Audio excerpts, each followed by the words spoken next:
करोड़ बार वंदना लाख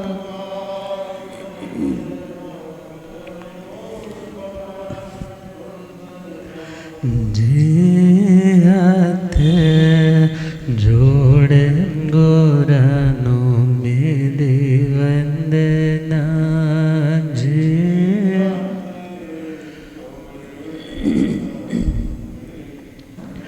ढगमग डोले नैया मेरे डगमग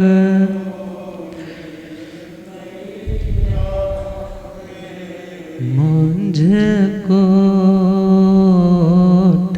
है सतगुरु तेरे मुझको होठ है जैसा भवसागर पार लंघना जैसा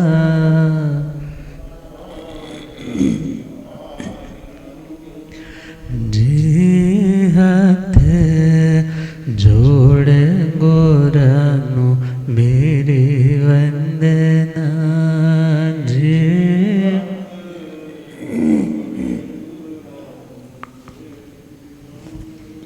अनंत अनंत शांति के निकेतन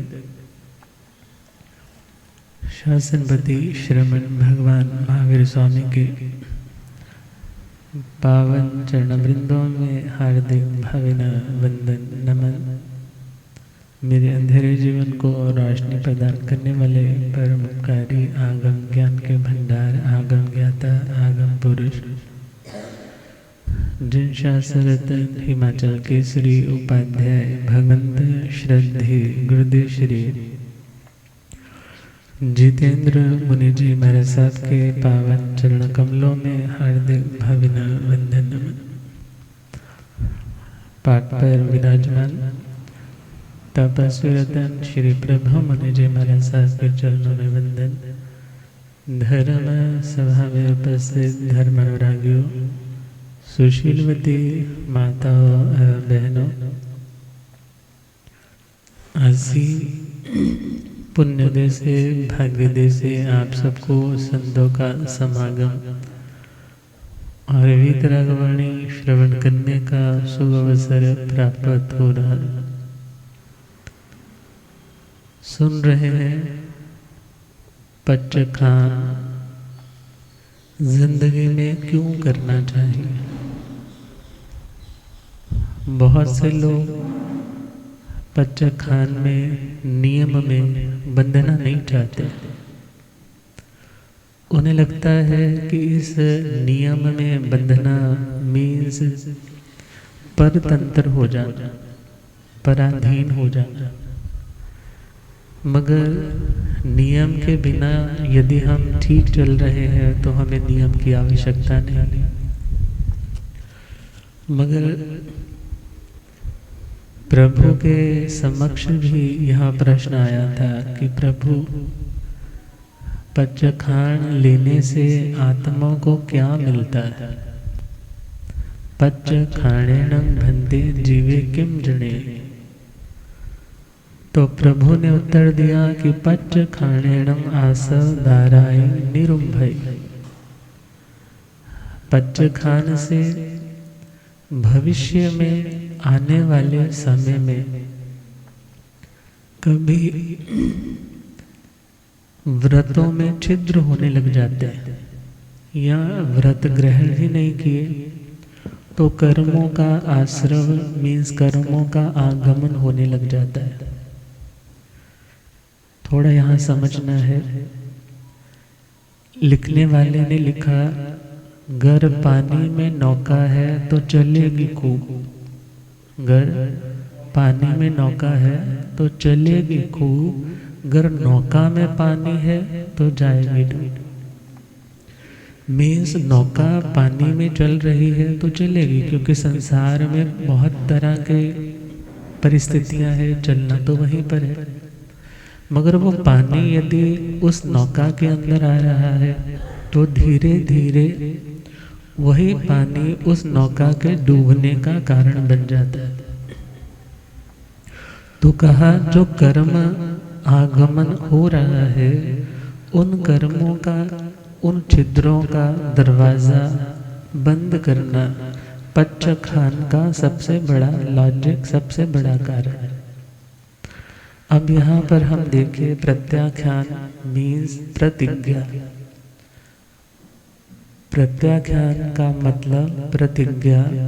प्रत्याख्यान अर्थात गुरुओं के समक्ष आकर के यह भाव रखना कि हे प्रभु मैं अपनी मर्यादा से प्रतिकूल नहीं चलूंगा। जो एक मर्यादा एक आत्मार्थी की होनी चाहिए, और मर्यादा में चलेंगे तो जिंदगी में हम भी खुश रहेंगे तो दूसरे भी स्टेबल रह पाएंगे। गाड़ी को सही तरीके से चलाएंगे तो हमें भी प्रॉब्लम नहीं आएगी, जो और सड़क पे चल रहे हैं उन्हें भी प्रॉब्लम नहीं आएगी। उसी प्रकार नियमों को ग्रहण करने से हमें भी प्रॉब्लम नहीं आएगी, और नियम लेने से हमारे कारण दूसरे को भी कोई प्रॉब्लम नहीं आएगी। तो प्रभु के चरणों में निवेदन किया कि हे प्रभु ये पच्चखान आत्मा को देगा क्या? तो प्रभु कह रहे हैं जिन कर्मों के आगमन से आत्मा भारी हो रही है, आत्मा की गति और प्रगति रुक रही है, उन सभी कारणों को, उन सभी निमित्तों को दूर करने का समर्थ उपाय है पच्चखान। बहुत से कह देते हैं मेरी इतनी विल पावर नहीं है, और यदि मेरे गुरुजी मेरे को नियम करवा देना तो मैं फॉलो कर लेता हूँ, अदरवाइज यदि मैं अपनी ओर से कोशिश करूं तो शायद कहीं ना कहीं मैं सोचता हूँ मेरा कौन सा नियम है तो मैं उसी चीज़ को शुरू कर देता हूँ। मगर जब पता रहता है तो एक अलार्म लगा रहता है, एक रिमाइंडर लगा रहता है कि मुझे ऐसा नहीं करना है और ऐसा मुझे करना है। तो पच्चखान हमारी विल पावर को भी मजबूती देगा। यदि हम आज छोटे छोटे नियम करते हैं तो कल को बड़े बड़े नियम करने में भी समर्थ हो जाएंगे। जो व्यक्ति आज छोटी छोटी बचत करता है कल को बड़ी बचत भी करना सीख जाता है। तो प्रभु ने कहा पच्चखान तुम्हें दो चीजें देगा। भले हमने बोला वो आश्रम के छिद्रों को बंद करेगा, मैं संवर करवाएगा, मगर ध्यान देना जहाँ संवर होगा वहाँ निर्जरा भी होगी, जहाँ संवर होगा वहाँ निर्जरा भी होगी। तो प्रभु ने कहा जो आत्मा मोक्ष के मार्ग में अध्यात्म के मार्ग में आगे बढ़ना चाहता है उसे भले छोटे छोटे नियम से भी शुरुआत क्यों ना करनी पड़े, उसे शुरुआत जरूर करनी चाहिए। भले कोई कहे जी मेरी घर की अलमारी खुली है, मेरे घर का कोई सदस्य उस अलमारी में ऐसे हाथ नहीं लगाता, मगर फिर भी और व्यक्ति भी तो घर में आते हैं, तो आप कितना ध्यान रखते हैं कि उसको लॉक लगा देते हैं। और इसी प्रकार व्यक्ति कहे कि मैं इस बुराई का सेवन नहीं करता, ना ही मैं करूँगा, मगर बहुत बार ऐसी परिस्थितियाँ या अपने ही पूर्व के ऐसे अशुभ संस्कार जब उदय में आते हैं तो व्यक्ति को प्रभावित करते हैं। और जिस व्यक्ति का साधना का बल कमजोर है वो व्यक्ति उसके प्रभाव में आकर के फिर बह जाता है। मीन्स जो गुणों की तिजोरी में सामान था वो लुट जाता है। इसलिए क्या बोला कि वो पच्चखान का, वो नियम का जो लॉक है वो लगाने की ज़रूर कोशिश करें। सपोज करो ना एक अलमारी है, उसमें सपोज करो 10 खाने हैं, किसी में ज्वेलरी रखी है, किसी में डायमंड रखा है, किसी में रिंग्स रखी है, किसी में कैश रखा है। तो आप पे डिपेंड करता है कि आप सारी को लॉक लगा के संभालना चाहते हो या किसी एक एक लॉकर को लॉक करना चाहते हो। इसी प्रकार जिंदगी के उत्तम पदार्थों को, उत्तम गुणों को सहेज करके रखने के लिए वहाँ बाढ़ की, वहाँ व्रत की, पंचखान की भी जरूरत रहती। तो यह सोच करके कि भविष्य में कोई दोष मेरी जिंदगी में ना आए, तो आत्मा को नियम लेने पड़ते हैं। तो नियम ये पंचखान दो टाइप के रहते हैं, एक मूल गुण पंचखान और दूसरा उत्तर गुण पंचखान। मूल गुण पंचखान का मतलब जो हमारे मूल को स्ट्रॉन्ग करेंगे, सेफ रखेंगे, उन पंचखानों का नाम है मूल गुण पंचखान। और यदि मूल ही डिस्टर्ब है, फाउंडेशन ही डिस्टर्ब है, तो उसके ऊपर बिल्डिंग बनने वाली नहीं। तो साधना के मार्ग पर बढ़ने वाली आत्मा को पहले मूल गुण पंचखान लेने चाहिए। साधु के मूल गुण पंचखान है 5 महाव्रत, और श्रावक के मूल गुण पंचखान है 5 अणुव्रत। अहिंसा की आराधना, सत्य की परिपालना, चोरी का आजीवन त्याग, ब्रह्मचर्य की आराधना और आसक्ति को त्यागते हुए संग्रह वृत्ति पे अंकुश। एक साधु के लिए एक 5 कार्डिनल प्रिंसिपल्स है। और श्रावक की दृष्टि से कहा है वो स्थूल मतलब मोटे रूप से हिंसा का त्याग करे, निरपराधी को तंग ना करे, ज्यादा किसी पर बोझ ना डाले, किसी की आजीविका आदि में व्यवधान ना डाले। मीन्स अपने कंफर्ट के साथ साथ दूसरे के कंफर्ट का भी ध्यान रखे। ऐसे व्यापार आदि ना करे जिसमें हिंसा की बहुलता है।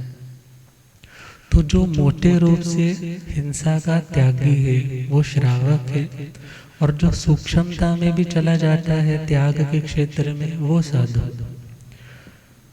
तो साधु के व्रत को अणुव्रत कहा और साधु के व्रत को महाव्रत कहा। तो 2 बातें तो ये आ गई, और एक इसके साथ देखे तो रात्रि का भोजन उसका त्याग, रात्रि भोजन का पंचखान। अब साधु ने तो आजीवन त्याग किया है, मगर श्रावक कोशिश करता है कि यदि दोष साधु कह रहे हैं, हमें लगता है तो आत्मा वो भी है और आत्मा हम भी है, तो हमें भी उसके लिए कोशिश करनी चाहिए। तो 5 ये मूल गुण पंचखान है। फिर इसके आगे चले तो उत्तर गुण पंचखान। कौन से पंचखान? उत्तर गुण। उत्तर गुण का मतलब है जो मूल गुणों में ही और उत्कृष्टता लेकर आते हैं। मूल गुणों में क्या लेकर आते हैं? और उत्कृष्टता लेकर आते हैं। मूल गुण और ज्यादा चमकते हैं, मूल गुणों में और ज्यादा दृढ़ता आती है। किनके माध्यम से? उत्तर गुण पंचखानों के माध्यम से। तो मूल गुण के भी 2 भेद थे, सर्व से त्यागी और देश से त्यागी। सर्व से त्यागी मतलब संपूर्ण त्याग, और देश से त्यागी मतलब आंशिक त्याग। और जब उत्तर गुण की बात आई तो उत्तर गुण में भी 2 डिवीजन हो जाते हैं, सर्व से और देश से। अब सर्व से कोई त्याग करता है तो उसके लिए तो उत्तर गुण, वो साधु के उत्तर गुण पंचखान आ जाते हैं। मगर कहीं कहीं यह भी मान्यता आती है जो ये उत्तर गुण पंचखान है, वो उत्तर गुण पंचखान कंडीशंस के अकॉर्डिंगली साधु और श्रावक के लिए सेम है। मगर जहाँ हम उत्तर गुण 10 प्रकार के पंचखान की बात करते हैं तो वहाँ पर वो 10 प्रकार के जो पॉइंट है उनमें हम यदि थोड़ा चिंतन करें तो पहला पॉइंट आता है अनागत। अनागत का मतलब है कि बहुत बार अभी वो कंडीशन नहीं आई, अभी सपोज करो पर्यूषण नहीं आए हैं, मगर किसी को लग रहा है कि पर्यूषण के दिनों में मुझे कोई और कार्य है। साधु की दृष्टि से देखे तो उसे हो सकता है कोई वृद्ध है, साधु उसकी सेवा करनी है, और कभी हो सकता है किसी और, सपोज करो 2 ही साधु है, तो दूसरे ने सपोज चौविहारी तपस्या करनी है, तो पहला सोचता है कि मुझे तो कथा भी संभालनी है, मुझे तो हर चीज़ को टैकल करना है, तो वहाँ क्या करूँ? तो वो कहता है कि मैं पहले कर लेता हूँ, मैं तपस्या कब कर लूँ? अभी पर्यूषण नहीं आए, सपोज करो ये टाइम पे करना था, मगर वो आने से पहले उसने क्या कर लिया? उस तपस्या को अंगीकार कर लिया। तो यह है अनागत उत्तर गुण पच्चखान। सेकंड पॉइंट है अतिक्रांत। अतिक्रांत का मतलब कभी कभी वो टाइम गुजर जाता है, वो टाइम निकल गया, कर नहीं पाए, बीमार हो गए थे या किसी की सेवा करनी थी, तो उस टाइम का सपोज वो लिमिट क्रॉस भी हो गई, तो उसके बाद उस तपस्या को करना, उसके बाद उस तपस्या को स्वीकार करना, उसका नाम है अतिक्रांत। तीसरा है कोटि सहित। कोटि सहित का मतलब सपोज करो किसी ने तेला किया, 3 उपवास किए, फिर उसने एक और तेला करना था, मगर उसने उसमें कोई गैप नहीं डाला। क्या किया? तेला कंप्लीट करते ही जब चौथे दिन पारना आना था, उस दिन फिर तेला शुरू कर लिया। तो ये पच्चखान कौन सा? कोटि सहित पच्चखान। या सपोज करो किसी ने मिठाई का नियम किया कि मैं 1 महीना मिठाई नहीं खाऊंगा, मगर 1 महीना कंप्लीट होते सारे ही उसने दूसरे महीने फिर शुरू कर लिया।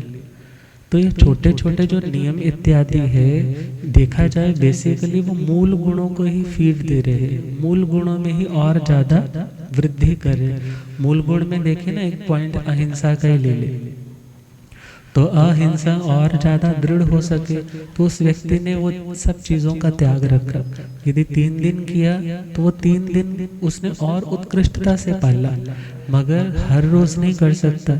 इसलिए उत्तर गुण पच्चखान में जो कभी कभी समय के अकॉर्डिंगली वो मूल गुणों को और पुष्ट करने के लिए करता है। और चौथा पॉइंट है नियंत्रित। नियंत्रित का मतलब सपोज करो आपने मन में डिसाइड किया कि मुझे दिवाली पे चौविहारी तेला करना, मन ने डिसाइड कर लिया, मगर उस टाइम ऐसा कोई डेंगू हो गया, कोई वायरल हो गया, तो ऐसी कंडीशन में अपने दृढ़ निश्चय से टस से मस नहीं होना। अपने दृढ़ निश्चय से टस से इधर से उधर नहीं, ये नहीं कि ठीक हो जाऊंगा तब करूंगा, बल्कि जब मैंने सोचा है तब भी मुझे करना है। ये पच्चखान कौन सा? नियंत्रित। और इसके संदर्भ में पूर्व आचार्यों ने क्लियरली बोला है कि आज के टाइम में नहीं होता, तो डोंट ट्राई। ये 14 पूर्वधारी करते हैं या 10 पूर्वों के धारक करते हैं, जो जिन कल्पी साधक, जिन कल्पी जो जिन अर्थात जिनेश्वर भगवंतों की कल्प मर्यादा के अकॉर्डिंगली वैसी ही चर्या फॉलो करने के लिए अभ्यास करते। तो आज के टाइम में ऐसा पंगा नहीं लेना कि आप ठीक नहीं हो, कोई प्रॉब्लम है और बोलो कि मैं कर लूँ। वो तो ठीक है कि अब आजकल थेरेपी भी आ चुकी है कि तुम उपवास थेरेपी से बड़े बड़े रोग ठीक कर सकते। ऑटोफेजी करके थ्योरी आई है जिसके लिए साइंटिस्ट को नोबेल भी मिला है कि भूखे रह कर के भी तुम अपने भीतर ऐसे बुरे सेल्स को नष्ट कर सकते हो, नए सेल्स मेंटेन कर सकते हो जो तुम्हारे स्वास्थ्य के लिए उत्तम। मगर हर व्यक्ति का आत्मबल, धैर्य शक्ति सेफ नहीं होती, इसलिए कोई भी तब करे अपने श्रद्धा के बल को, अपने मानसिक बल को, अपने शारीरिक बल को उस तुला में, तराजू में तोलते हुए फिर कोई तपस्या ग्रहण करे। इसका वर्णन 10वें कालिक सूत्र में आता है, बलम थामम च पेहाय। तो खैर अगला पॉइंट है साकार।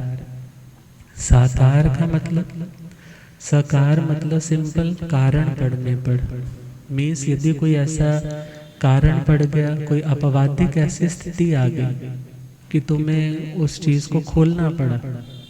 सपोज करो ना किसी ने तपस्या की, तपस्या चलो सपोज करो किसी ने सामायिक ली और उधर से घर से फोन आया, जी पिताजी को हार्ट का क्या पड़ गया, दौरा पड़ गया, हार्ट अटैक हो गया, तुम जल्दी आओ। अब ये नहीं वेट करने की मैं तो जी अभी 4-5 समय के करके आऊँगा घर पे, तो वहाँ पर व्यक्ति क्या बोलता है, भाई मैं ये सामायिकों का दंड बाद में ले लूँगा, मगर इस टाइम जो चीज़ ज़रूरी है वो कौन सी है, मुझे जा कर के डॉक्टर को दिखाना चाहिए। एक डॉक्टर साहब की ही मिसेस कहने लगी कि मेरे पतिदेव एक बहुत अच्छी श्रावक वृत्ति पाल रहे थे, मगर एक बार पेशेंट दरवाजे पे खड़ा है, घर वाले कह रहे हैं आप इन्हें जल्दी से देखो, जल्दी से देखो, ये केस खराब हो सकता है। मगर उन्होंने बोला मेरे 10 मिनट रह गए समय के। कितने मिनट रह गए? तो मैं अभी देखता हूँ, मगर इस समय में नहीं उठूंगा मैं। और उनकी दहलीज पे ही उस व्यक्ति की डेथ हो। जब डेथ हुई तो बड़ा अफसोस हुआ कि मेरे इतने से प्रमाद के कारण मुझे धर्म आराधना करनी चाहिए, मगर जब हमारा ड्यूटी, हमारा कर्तव्य हमें कॉल कर रहा है, जब दरवाजे पे कोई आकर के हमें पुकार रहा है, ऐसे टाइम में यदि उस चीज़ को खोलना भी पड़े और खोल लिया ना, अपवादिक घटना है, ये इमरजेंसी केस है। रेगुलर में ऐसा नहीं करना कि कोई आया तो हम दरवाजा उसी टाइम अपनी समाई खोल ले, अपनी तपस्या खोल ले, बल्कि कोई कारण विशेष पड़ने पे जब तपस्या खोल ली जाए, अपना नियम खोला जाए। वो कौन सा नियम? मूल गुण नहीं, उत्तर गुण वाला। तो उसके लिए बोला वो है साकार, उत्तर गुण, पच्चखान। अगला है निराकार। निराकार का मतलब भले कारण पड़े, भले कारण न पड़े, मगर मैं अपना नियम नहीं खोलूंगा। मगर इतना ध्यान रखना है, तुम्हारे नियम तुम्हारे धर्म को भी डिपिक्ट करते हैं, तुम्हारी मॉडेस्टी को, तुम्हारी डिमीनर को, तुम्हारे बिहेवियर को अदर कम्युनिटी के लोग नोट करते हैं। और जब देखते हैं कि ये व्यक्ति रिजिड ज़्यादा हो गया है, ये व्यक्ति जहाँ व्यवहारिकता होनी चाहिए वहाँ भी व्यवहारिकता नहीं दिखा रहा, तो वहाँ वो सोचते हैं क्या इनका धर्म इनको यही सिखाता है, तो हमें ऐसे धर्म से कोई लेना देना नहीं। तो ऐसे स्थान पे आपने अपने धर्म की प्रभावना नहीं की। प्रभावना मतलब तुम्हारी उस क्रिया से, तुम्हारे उस व्यवहार से सामने वाला प्रभावित हो जाता है कि सच में बहुत अच्छा धर्म है। अर्थात धर्म की प्रभावना को दृष्टि में रखते हुए अपने नियमों पे मजबूत होना तो बहुत अच्छी बात है, मगर यदि कोई ऐसी अवस्था पड़े तो वहां पर यदि उस अपवादिक स्थिति में आपने नियम खोला, जैसे कहते हैं ना साधु साध्वी को टच नहीं कर सकता, मगर कभी ऐसी स्थिति आ गई कि वो सीढ़ियों से गिर रही है, कोई पकड़ने वाला दूसरा नहीं है, तो ऐसे टाइम में क्या करें? उसको देखते रहें, हाँ गिर जाए भी कोई बात नहीं। तो वैसे टाइम में कहा कि वो साधु उसको सहारा दे के पकड़ भी सकता है, उसको बचा भी सकता है, क्योंकि वहाँ मन की मलिनता नहीं, वहाँ पर कौन सी भावना है? बचाने की भावना। तो साकार और निराकार। निराकार अर्थात कारण पड़ने पे भी अपने धैर्य को मजबूत रखना। वहाँ पर धैर्य को मजबूत रखना हम ये कह सकते हैं कि किसी ने कोई नियम लिया और सामने वही चटपटे हर वही फेवरेट चीज़ें जो तुम्हें स्वाद लगती थी, आज तुम्हारा चौला हो गया, सामने सब पूड़ी छोले खा रहे हैं, कुछ और खा रहे हैं, कचौरियाँ लाए हैं, कोई मैक्रोनी बनी है, कोई स्वीट डिश बनी है, तुम्हें बार बार दिखा के खा रहे हैं। कारण तो पड़ रहा है ना कि नियम तोड़ा जा सकता है, मगर उसने उस टाइम अपने आप को क्या रखा?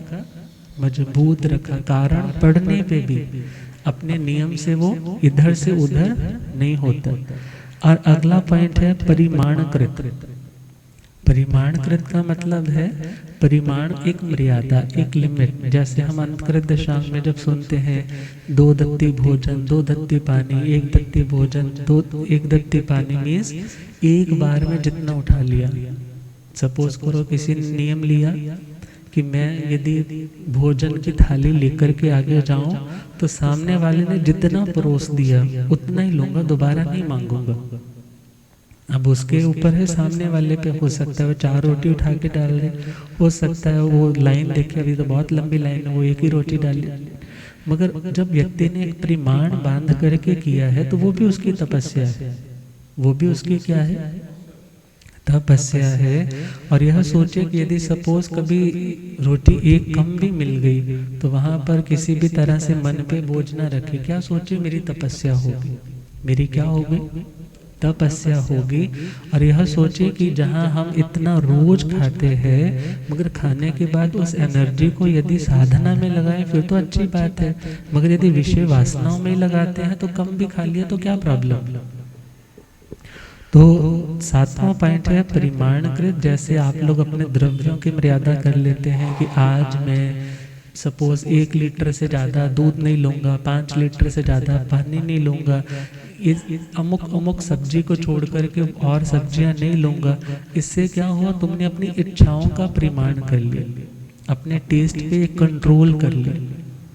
मगर इसका मतलब ये भी नहीं है कि तुमने आज रखा तो सही कि मैं आज सिर्फ ये चीज़ लूँगा, तो उसके ही उसी पदार्थ से बनने वाली 10 आइटमें तुमने तैयार कर ली और तुम अपनी रसनेंद्रिय को और ज़्यादा बिगाड़ रहे हो, तो वो पच्चखान ज़्यादा फायदेमंद नहीं रहते।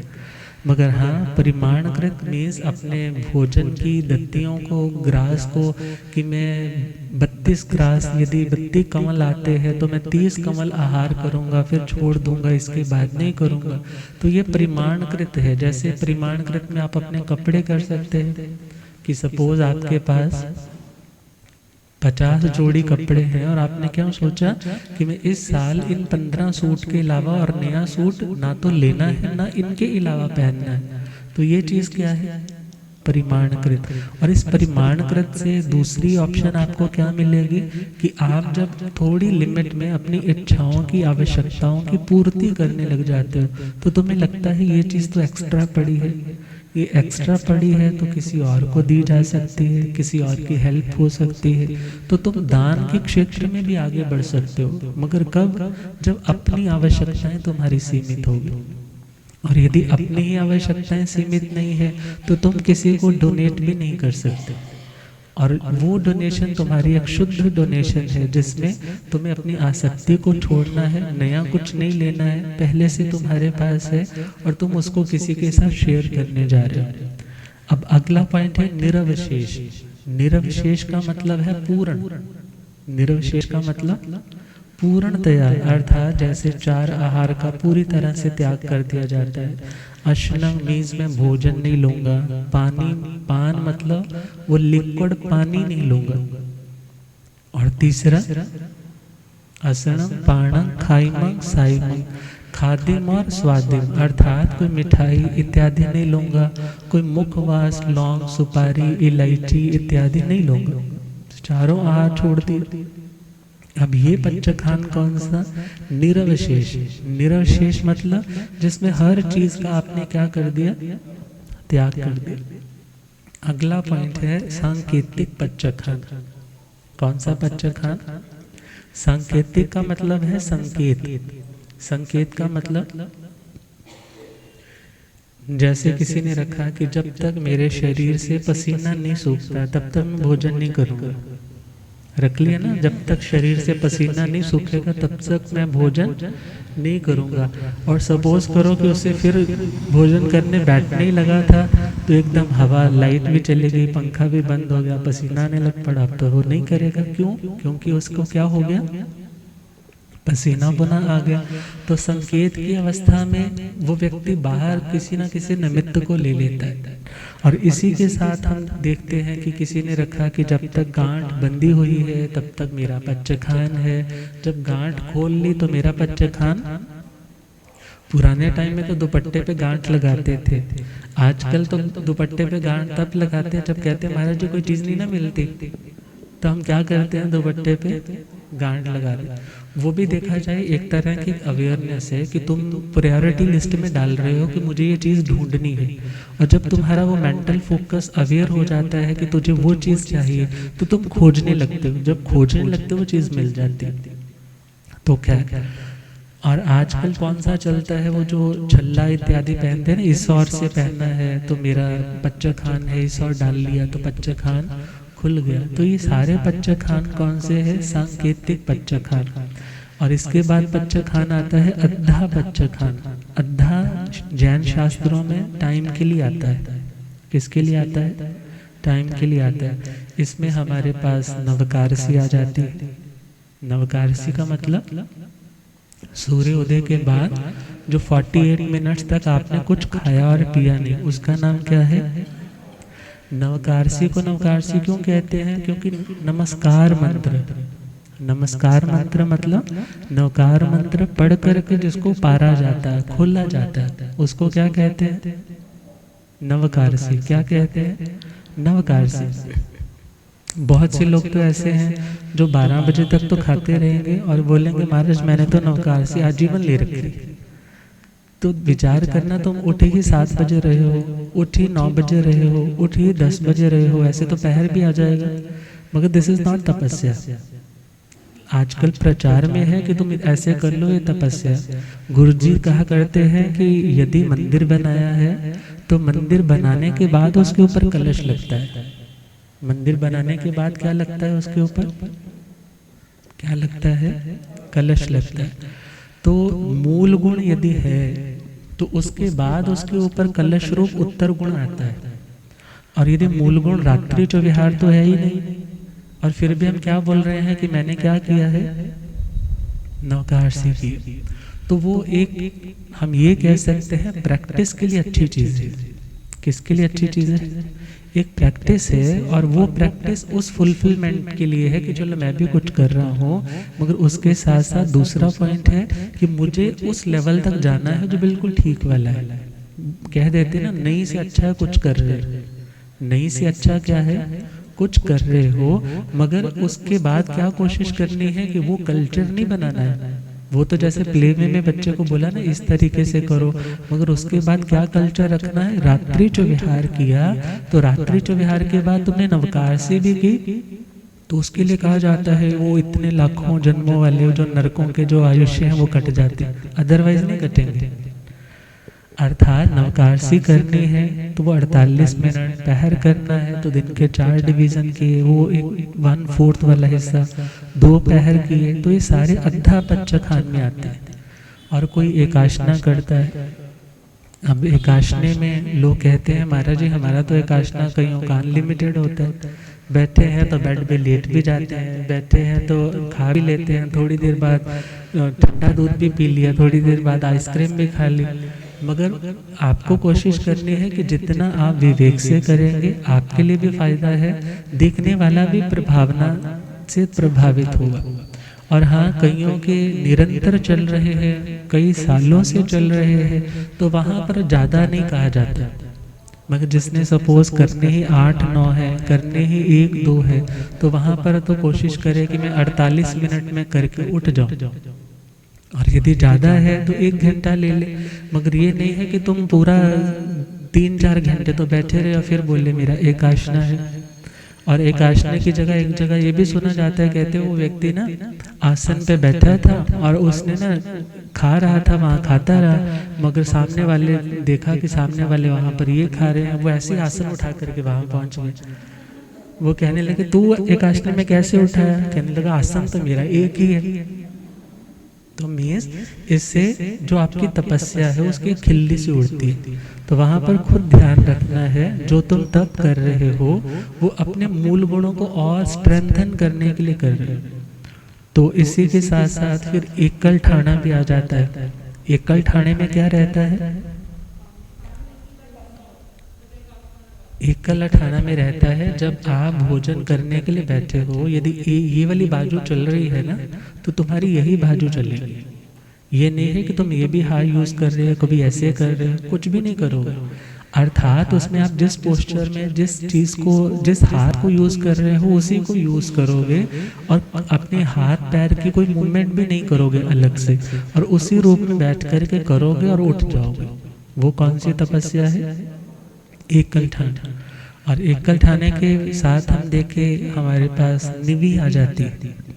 निवी में क्या रहता है? छाछ ली जाती है, नमक, काली मिर्च इत्यादि वो चीज़ें सब ली जाती हैं, मगर विकृति नहीं, विग नहीं, मीठा नहीं, अर्थात उसमें बाकी हरी इत्यादि वो नहीं ली जाती।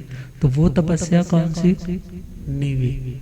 और इसके बाद इसी को कहा जाता है निर्विकृतिक, अर्थात जिसमें विकृति नहीं, वो निवी। मगर जहाँ नमक का भी त्याग आता है, निवी तो है ही है, मगर उसमें किसका त्याग आएगा? नमक का त्याग आएगा, रूखा भोजन होगा, अर्थात कोई भी उसमें रस अलग से ऐड ऑन नहीं किया जाएगा, नो ग्रीन, और ना ही कोई फ्रूट, ना ही कोई उसमें अचार, ना ही कोई मुरब्बा, कुछ भी नहीं, जस्ट सूखा। और उसमें आप सूखी रोटी ले सकते हैं, चने ले सकते हैं, और वो छल्ली के दाने, क्योंकि स्वीट कॉर्न्स का बड़ा प्रचलन है, स्वीट कॉर्न्स में मीठा अक्सर कह देते हैं कि मीठा है, मगर वहाँ पर ये विचार करना है जिन दानों से मक्की फूट सकती है, जैसे को बोलते हैं ना पॉपकॉर्न्स बन रहे हैं, वो सूखी हुई मक्की यदि आप आई मिल में ले रहे हो तो उसका कोई परहेज नहीं, मगर यदि मीठे मीठे वाले दाने ले रहे हो तो खुद को स्वाद भी आ रहा है और फिर भी कह रहे नहीं नहीं ये नेचुरल होता है, तो वहाँ आप खुद इन्वेस्टिगेट करें क्या ये नेचुरल है या उसमें ऐड ऑन किया जाता है। तो तुम करने ही लगे हो तो तरीके से करो, करने ही लगे हो, अपने लिए करने लगे हो तो उसको अच्छे से शुद्ध तरीके से करो। उसमें नमक स्थानकवासी परंपरा में नहीं चलता, मंदिर वाली परंपरा में नमक चल जाता है। और हम गुजरात साइड गए, मारवाड़ साइड गए, वहाँ पर स्थानकवासियों में भी प्रभाव है, वहाँ पर भी लोग आई मिल में नमक ले लेते, मगर यदि हम अंतग्रंथ शांग्य सूत्र के शुद्ध पाठ का आधार लें तो वहाँ पर जब हम परिपाटियाँ करते हैं, पहली बार तो वो धार विगे वाला, फिर उसके बाद चुपड़े वाला कि चुपड़ा हुआ, और फिर तीसरी बार बोलते हैं कि उस चुपड़े हुए का भी मीन्स यदि घी ऊपर से लगा है तो उसका भी त्याग, मगर चौथे वाले में क्या बोला, नमक का भी त्याग, रस का भी त्याग, और रसों का राजा नमक को कहा जाता है। तो मीन्स उस लास्ट वाले ऑप्शन में मीन्स अमल किया जाता है, आइमिल किया जाता है, तो उस आइमिल में ना नमक लिया जाता है, ना मिर्च ली जाती है, ना सौंठ इत्यादि कोई मसाला लिया जाता है, ना घी इत्यादि लिया जाता है। तो वो तपस्या भी कौन सी है, हमारी अद्धा काल वाली, जो अद्धा मीन्स एक टाइम की ड्यूरेशन में बैठ करके तपस्या की जाती है, वो उत्तर गुण तपस्या है। और आई मिल के बाद हमारे पास उपवास आ जाता है, व्रत आ जाता है, और व्रत के बाद फिर तो चलता रहेगा बेला तेला चला जितना करना है। और इसी के साथ साथ चरम पच्चखान भी आ जाता है। चरम पच्चखान मतलब जैसे दिन छुपने वाला है, रात का जो विहार आप रोज करते हो, मगर आज तो आपने 5 बजे सब कुछ खाना पीना कंप्लीट कर लिया, तो आपने सोचा अभी तो 2 घंटे दिन और है, मैं क्या करूं, तो आपने सोचा जितना टाइम शेष रह गया मैं उसका भी पच्चखान कर लूं, उसका भी क्या कर लूं, पच्चखान कर लूं। अर्थात यदि खुला रहूंगा तो कभी कोई इनवाइट कर लेगा, कभी खुद का मन कर जाएगा ये ले लूं, मगर मैंने क्या कर दिया, इसको ही रोक दूं। अब इसके कारण क्या मिलेगा, तुम्हें वक्त मिलेगा अपने लिए, अपने स्वाध्याय के लिए, अपनी प्रतिलिखना के लिए, अर्थात जो भी साधना की जरूरी कार्य है उसमें तुम अपना टाइम दे सकोगे। यहाँ ये नहीं कहा कि तुम बिल्कुल खाना छोड़ दो, यहाँ ये कहा कि तुम जो तुम्हारा वेस्ट टाइम हो रहा है तुम वहाँ नियंत्रण लेकर आ सकते हो। और इसी के साथ साथ जो अभिग्रह इत्यादि किए जाते हैं वो सारे के सारे हमारे पास उत्तर गुण पच्चखान में आ जाते हैं। तो हमने अभी ये उत्तर गुण पच्चखान श्रवण किए, और ये साधु और श्रावक दोनों के लिए, साधु के लिए भी और श्रावक के लिए भी, इन दोनों के लिए कहे जाते हैं। और ध्यान देना है पच्चखान के बिना किसी भी तीर्थंकर भगवान की पहली देशना सफल कब मानी जाती है, जब उनके उस सभा में कोई व्यक्ति पच्चखान ले लेता है। और यदि कोई पच्चखान नहीं लेता है तो क्या कहते हैं, ये तो अछेरा हो गया। आश्चर्यकारी घटना कि प्रभु ने इतना सुंदर सुनाया मगर किसी ने कोई पच्चखान ग्रहण नहीं किया। तो तीर्थंकर परमात्मा भगवान महावीर स्वामी की प्रथम देशना, जिसको बोल देते ना खाली गई, खाली तो नहीं गई, खाली गई का मतलब कि जो आए थे वो देवी देवता थे और उन्होंने कोई पच्चखान, कोई नियम इत्यादि ग्रहण नहीं किया। और इसी के साथ देखना है जो देव देवियां हैं या नारकी के जीव हैं, जहाँ 4 इंद्रिय तक के जीव हैं, या जो असंगी जीव है, कैसे जीव हैं, असंगी जीव है। और असंगी के साथ साथ जो युगलीय है उनकी जिंदगी में कभी पच्चखान नहीं आता।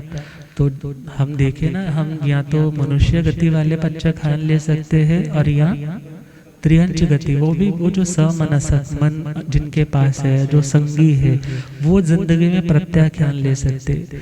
और यहाँ पर और एक और चीज समझनी, जो देव लोकों में कहा जाता है कि वो तीर्थंकर भगवंतों की वो शुद्ध अस्थियां इत्यादि कलश इत्यादि में रखते हैं, और जब कभी अष्टांगिक महोत्सव इत्यादि करते हैं या कोई कष्ट आता है तो समाधान के लिए वहां पर जाते हैं, तो प्रभु की भक्ति पूजन वंदन इत्यादि करते हैं।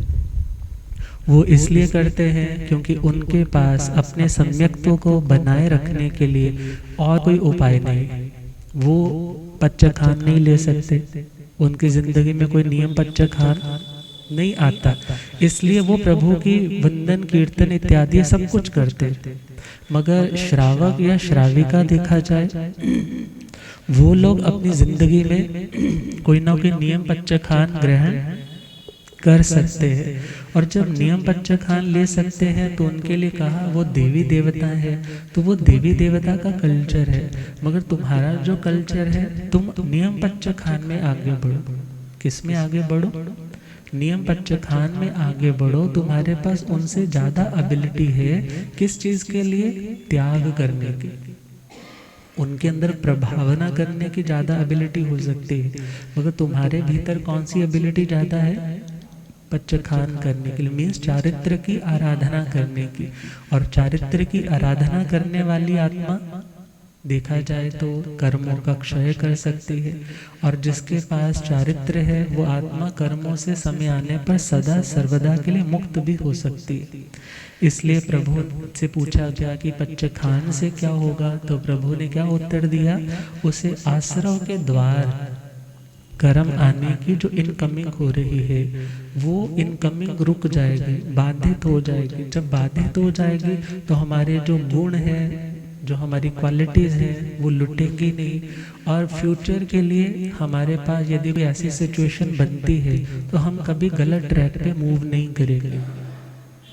और विचार करना है अंबड़ परिव्राजक, जिनका औपपातिक जो सूत्र में वर्णन आता है, उनके 700 शिष्य थे, और 700 शिष्य जब वो गंगा नदी के किनारे से गुजर रहे हैं, और उनका पच्चखान है कि बिना दिए हुए, मीन्स आज्ञा के बिना हम कुछ ग्रहण नहीं करेंगे। उनका सचित पानी का त्याग नहीं था, मगर गंगा नदी बह रही है, प्यास के मारे मुंह कंठ सूख रहा है, बहुत ज्यादा अनइजीनेस फील हो रही, मगर क्या भावना भाई कि हम खोजते हैं कभी कोई दाता मिल जाए जो बोले कि तुम पानी ले लो, मगर उन्हें कोई दिखाई नहीं दिया। तो उस टाइम उन्होंने क्या किया? सिद्ध प्रभु को वंदना की, अरिहंत प्रभु उस टाइम जो विराजमान श्रमण भगवान महावीर स्वामी को वंदना की, और जो 12 व्रतधारी अंबड़ परिव्राजक नाम के सन्यासी थे, उन्हें भावपूर्वक वंदना करके जाव जीवन चारों आहारों का त्याग कर दिया। और उस नियम में पक्के रहने के कारण वो वहां से काल करके आराधक श्रेणी में, सनत कुमार देवलोक में देखा जाए तो 10 सागरोपम की आयुष्य वाले देवता बने। वो किसका प्रभाव था? पच्चखान का। किसका प्रभाव? पच्चखान का। और देखा जाए पच्चखान आत्मा को ऊपर उठाता है, और कहते हैं जिसकी जिंदगी में पच्चखान आ गया, इट मीन्स वो संसार से तरेगा ही तरेगा। राजा श्रेणी के लिए 4 शर्तों में एक शर्त ये भी आती है कि हे श्रेणी, यदि तुम्हारी जिंदगी में कोई प्रत्याख्यान आ जाए, तेरी जिंदगी में यदि कोई प्रत्याख्यान आ जाए तो तेरा नरक का आयुष्य कट जाएगा।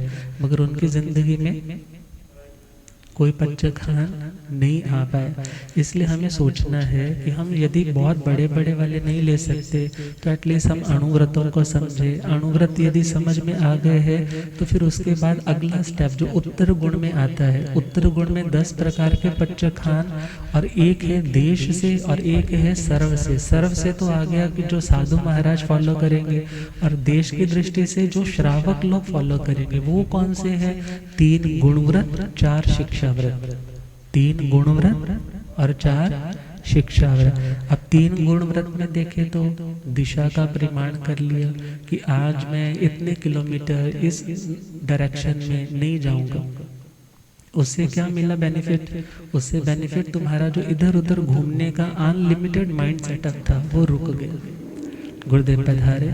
हो रब मेरा सतगुरु बन के आया मैनू,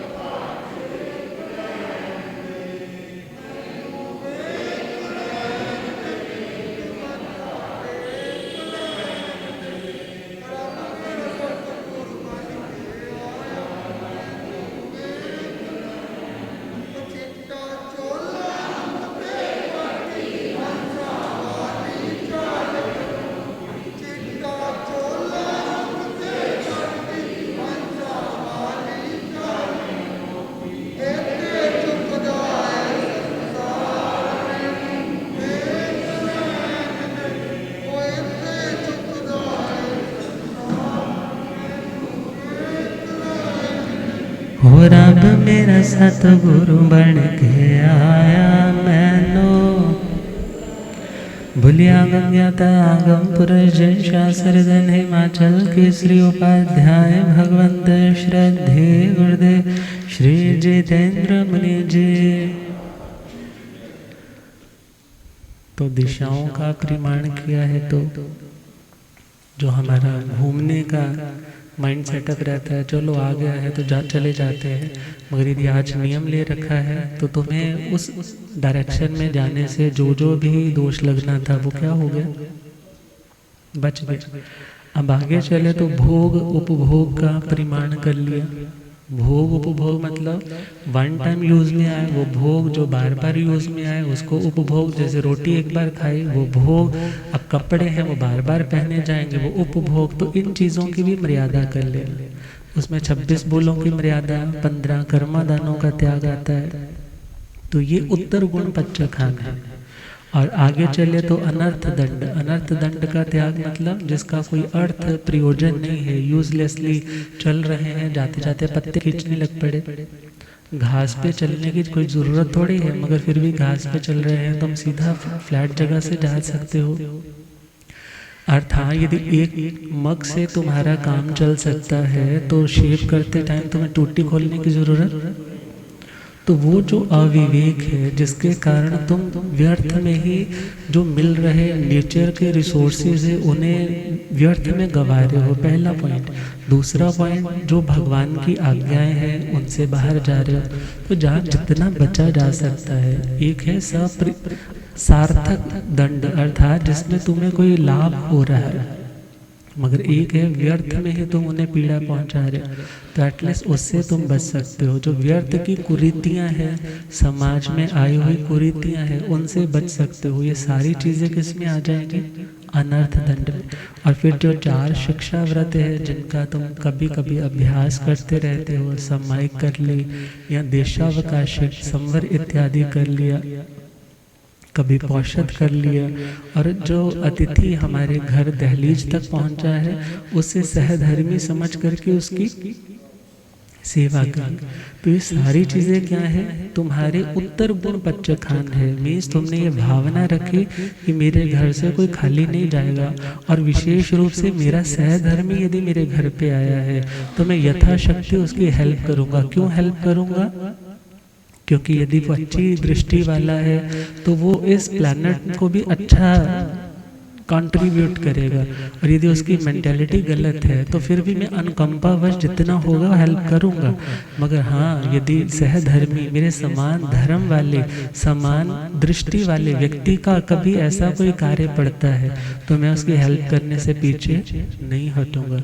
तो ये मूल गुण और उत्तर गुण जो पच्चखान है, इनको यदि समझा होगा तो जिंदगी में हम कुछ अलग से ही बन जाएंगे। और अलग से बनने का मतलब हम वो अलग बनेंगे जिनकी दृष्टि मोक्ष की ओर और भगवान की दृष्टि ऐसे श्रावकों की ओर, ऐसे साधुओं की ओर।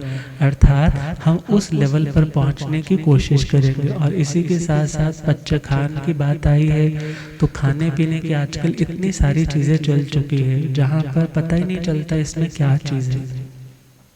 बहुत बार बच्चे बताते हैं कि महाराज जो स्विस रोल बनता है वो तो अंडे की कोटिंग के बिना बनता ही नहीं है। घर पे बनाओ तो वो चीज़ नहीं बनती, मगर बेकरीज में जाते हैं वहाँ वो ग्रीन मार्क लगा के देते हैं, बोलते हैं जी एगलेस है, मगर अब स्वाद इतना आता है कि ज़्यादा इन्वेस्टिगेशन में कोई नहीं जाता। मगर यदि आप चाहते हैं कि अपने नियमों में पक्का रहना, तो जिन चीज़ों में तुम्हें डाउट है पहले तो उनका पच्चखान करो, उसको ग्रहण करने से मना कर दो। मगर यदि जिसके बारे में नहीं पता तो उसकी तहकीकात किए बगैर उस चीज़ को ग्रहण नहीं करो। और अभी बता रहे थे महाराज, जब नया नया नया एक फ्लेवर आया है वॉफल्स करके, और उसमें और बोलते हैं वो जो पहले तो वो आते हैं ना चाउमीन्स वगैरह या और चीज़ें आती थी, उनमें मायो मायो बोल रहे थे, सॉस सी डलती है वाइट कलर की, और वो कहते हैं वो यदि ओरिजिनल बनाई जाए तो 700-800 रुपये की बनती है लीटर। मगर वो तो इतना सा 40 रुपये का यदि मोमोज लिए हैं तो उसके साथ तो ढेर सारे दे रहे हैं, और ढेर सारे दे रहे हैं मतलब एक अंडे के कारण उससे मेंटेन हो रही, तैयार हो रही। और बहुत से केक्स हैं, केक्स बनाने वाले बताते हैं, कहते हैं महाराज हम लोग वेजिटेरियन हैं तो हम मैदे की बाहर सीलिंग देते हैं कि वो टूटे नहीं, मगर अदरवाइज क्या रहता है अंडे की कोटिंग दी जाती है कि वो टूटे नहीं। और जितनी भी चीज़ें जो क्रिस्पी दिखाई देती हैं, ज़्यादा लेयर उनकी चमकती है, उन पे अंडे की कोटिंग कर दी जाती है। उन्हें तुम्हारे धर्म से लेना देना कुछ नहीं है, उन्हें तो सामान बेचना है, स्वाद बनाना है। मगर जिन्हें अपने नियमों को बचा के रखना है तो उन्हें सात्विक लेना है, अच्छा लेना है। मगर किसी को प्रॉब्लम क्रिएट करके, किसी की हिंसा करके यदि हम अपना शरीर चला रहे तो एटलीस्ट हमें उसे रोकने का प्रयास करना चाहिए। तो आज के लिए इतना ही। फिर कारण आज बहुत को ये भी हो सकता है हमारा आज भजन नहीं आया ना, तो आज थोड़ा सा अलग सा लग रहा था। मगर कुछ लेक्चर ऐसे रहते हैं जहाँ पर जस्ट सुनना रहता है, समझना रहता है। तो ये पच्चखान का विषय ऐसा ही था। तो अब गुरुदेव कृपा करेंगे इन्हीं भावों के साथ। ओम शांति।